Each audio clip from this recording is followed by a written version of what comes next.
So they think it's a throw-in. So everybody's back. They think it's going to be a long throw. Now, as soon as you see that the throw-in's going to be short... Right, so we've gone and bottled 2 points at Fulham, and it's absolute murder, isn't it?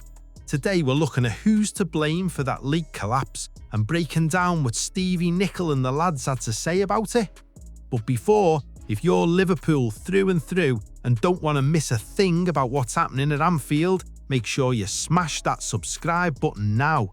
Don't be a soft lad, join the community so you're always in the know. Situation. Well, it depends on what the circumstance is. Right. If it's a terrible individual mistake, it's different than the team not recognizing a moment in which you have to step out or whatever the case may have been. So it really depends on how that goal comes about. If it was a controversial penalty kick goal, for example, then all your negativity goes towards the referee and not to the players. Sure. Again, it depends on the circumstances and how that goal was scored, but it's never a good feeling. It's never a feeling which the locker room is like, that's all right, guys, we'll get them next time. It's never like that. That's for give me the which team is that? What team goes I just did. to a place? Gakpo They come scored, back? and then... Okay, for Liverpool. Yes. Oh, yeah.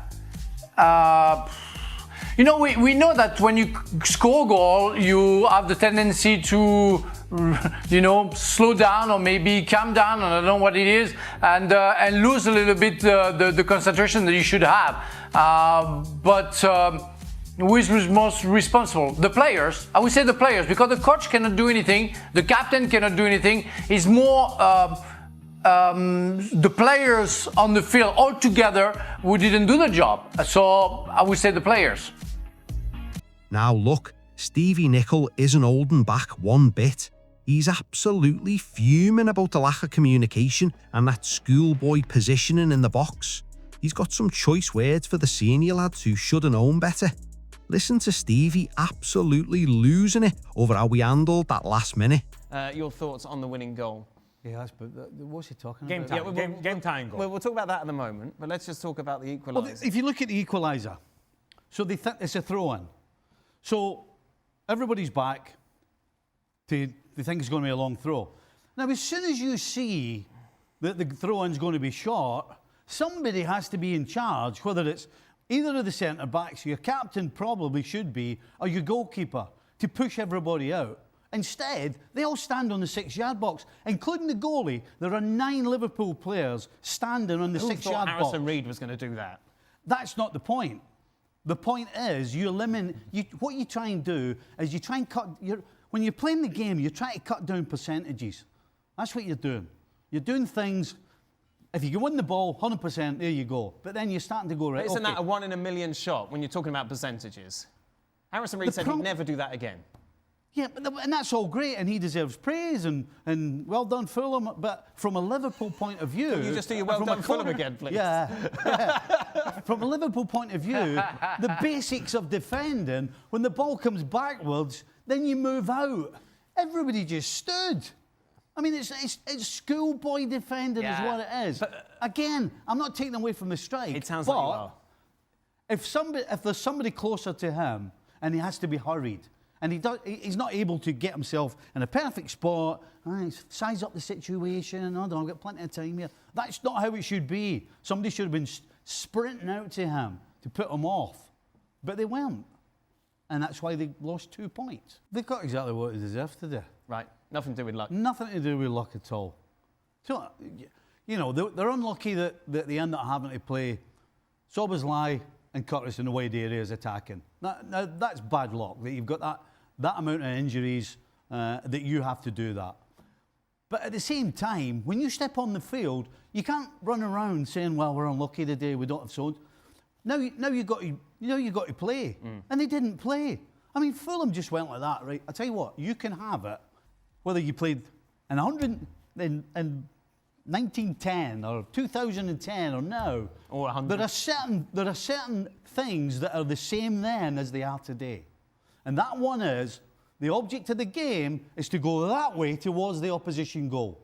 And so to be positive when you get the ball, your first touch, unless somebody's squeezing you tight, your first touch has to be a positive one to go forward. Yeah. And what happens is, it's a domino effect, because your teammates see you being positive, you're looking to go forward, so they'll start moving, or they'll drop off, and people will make runs. But when you get the ball and you go backwards and stand on it and stop the game, everybody shuts down. Everybody goes to sleep. And where does that come from? Who has to take responsibility for that? It comes from the man on the ball, and it comes from the coach at the start of the game, who, yes, you want to keep the ball, but you know what? The object of the game is to go forward. So we need to be positive. And the first half was frightening. I mean, you said it was boring. I'll tell you what, it was worrying, absolutely worrying. I can even take But, it and even that further, Stevie, and I would say it's not just the decision to play the ball backwards. You rarely see, if you watch Liverpool play today, you rarely saw any players that once they pass the ball to actually sprint into a position to get the return pass or put themselves in a position where they can get a return pass.